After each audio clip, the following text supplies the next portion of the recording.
তার প্রশ্নটা এমন ছিল যে ভাইয়া আমার বাসা থেকে বলতেছে যে আমার ফার্স্ট টাইমে চান্স হয় নাই, তাহলে এখন কি হবে নাকি?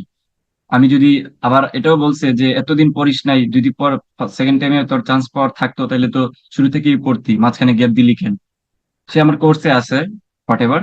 তো তার এই ধরনের ফ্যামিলি ক্রাইসিস চলতেছে, ফ্যামিলিতে তাকে সাপোর্ট দিচ্ছে না। আচ্ছা, তো ফ্যামিলি সাপোর্ট দিচ্ছে না, এটা কমন একটা ব্যাপার। সেকেন্ড টাইমে কি কারোর ফ্যামিলি সাপোর্ট দেয় নাকি? ফার্স্ট টাইমে তো সাপোর্ট দেন। তোমরা কি আমার কাহিনীটা ছোটখাটো ভাবে কেউ জানো যে আমার আমার যে স্টাডি করার যে ব্যাপারটা, যদি জেনে থাকো তারা হয়তো বা একটু জানো যে আমার ফার্স্ট টাইমেই হচ্ছে অনেকভাবে ম্যানেজ করে পড়তে হয়েছে, বুঝছো? ফার্স্ট টাইমে অনেক কিছু ম্যানেজ করে পড়তে হয় হয়েছে, এবং আমি ওইটা থেকে আমি স্ট্রাগল করে ক্রমান্বয়ে আমি স্ট্রাগল করে এখান থেকে পড়াশোনাটা চালাই গেছি। আমার ইস্যুসটা অন্যরকম ছিল যে আমাকে বাইরে চলে যেতে হবে, ফ্যামিলি বড় ছিল, আমাকে বাইরে চলে যেতে হবে, আমাকে পড়াশোনা করলে হবে না, এই দেশে কোনো ইয়া নাই। ঠিক আছে, ভার্সিটিতে কেউ পড়ে শুনে পড়াশোনা করে ভালো কিছু করবে, এটা আসলে সিলেটে অন্তত এই ব্যাপারটা নাই। সিলেটে সবাই লন্ডন, ইটালি, আমেরিকাতে চলে যেতে পছন্দ করে। তো এই ধরনের ক্রাইসিস থেকে আমি নিজেকে নিয়ে আসছি স্ট্রাগল করে। আমি সবাইকে বলছি না আমি পড়বো, আমি হ্যান করবো তেন করবো দেখাই দিব, এই ধরনের জিনিসগুলো বলছিলাম। তো আলটিমেটলি তো পারছি, তাই না? তো এরকম কিছু ছোটখাটো ব্যাপার তোমাদের মাথায় রাখো যে, তো ছোটখাটো ব্যাপার একটু মাথায় রাখো যে ছোট্ট কথা, আমি বেশি বলবো না। যে দেখো অনেকেই অনেক মোটিভেশন নিয়ে পড়ে থাকে, এই ভাইয়ে বলছে, কয়েকজনে যা কত সুন্দর ভিডিও গুলো বানায় যে এই ভাইয়ে একটা গান, একটা কি বলা যায়, একটা মোটিভেশনাল ভিডিও বানাইছে, পিছনে একটা সেট সং লাগাই দিছে, একটা মোটিভেশনাল সং লাগাই দিছে, বলছে তুমি পারবা, দিনে 18 ঘন্টা পড়ো, 16 ঘন্টা পড়ো। আরেকজনে বলতেছে যে আহ, তুমি কি বলা যায়, মরে যাও, মরে যাও তাও চান্স পেয়ে দেখাও, মরে যাও, ভার্সিটি সব জীবন, এখানেই জীবন সবকিছু আটকায় যাবে। এই জিনিসগুলা না ফাপড়বাজি, এগুলা দেখো না। আমি আবারও বলতেছি, এগুলা দেখো না।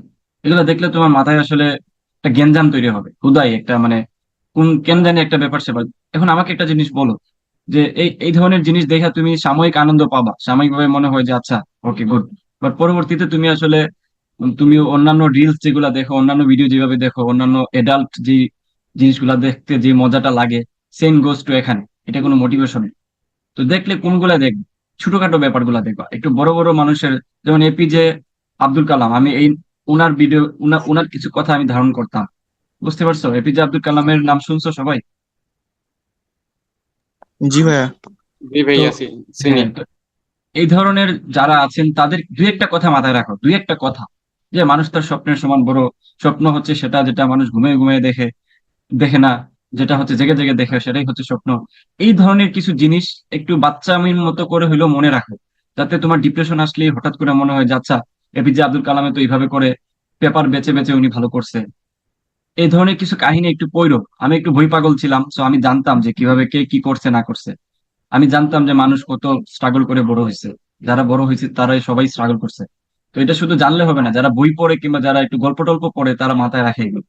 তো এইভাবে কিছু জিনিস কোট মাথায় রাখতে পারো, এই তোমার পড়ার টেবিলের সামনে এগুলো লিখে রাখতে পারো। ছাপড়ি টাইপের না, ছাপড়ি ভিডিও দেখবা না, যে হ্যান তেন চান্স পাইলে জীবন ওকে, এই ধরনের ছাপড়ি টাইপের ভিডিও না, ভালো জিনিস লাগবা। যারা ভালো ভালো জিনিস বলেন তাদের কথাগুলো লিখবা।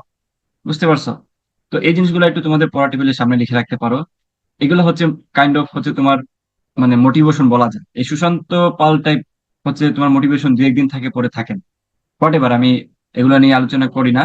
তো আমি আমি যাচ্ছিলাম হচ্ছে তোমার ফ্যামিলি ইস্যুস নিয়ে। ফ্যামিলিতে বুঝতেছে না, বলতেছে হবে না, এখন কি করবা?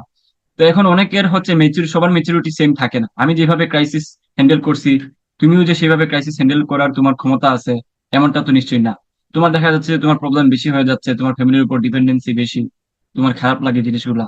তো এই জন্য আমি বলবো যে তুমি এই ক্ষেত্রে যেটা করতে পারো, তুমি তোমার ফ্যামিলিতে এমন কাউকে খুঁজে বাইর করো, বা নিশ্চয়ই তোমার ফ্যামিলিতে যারা আছেন, মনে করো যে তোমার ফ্যামিলিতে বাবা মা, ভাই বোন, আত্মীয় স্বজন সবাই আছেন।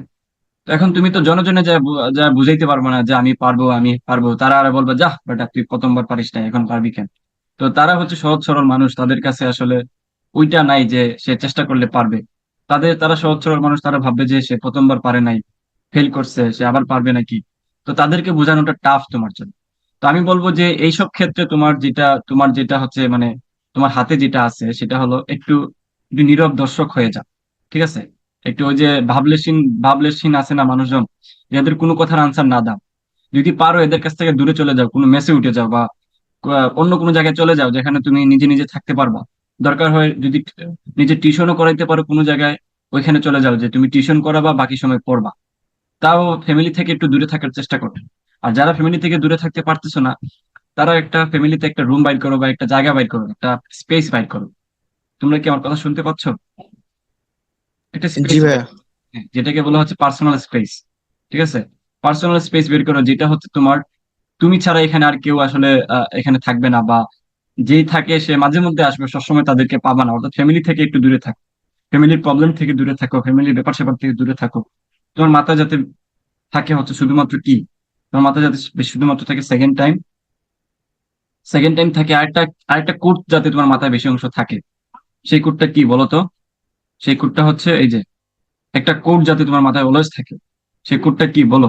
কয়েকজন বলো, ভাল লাগবে। SSTH।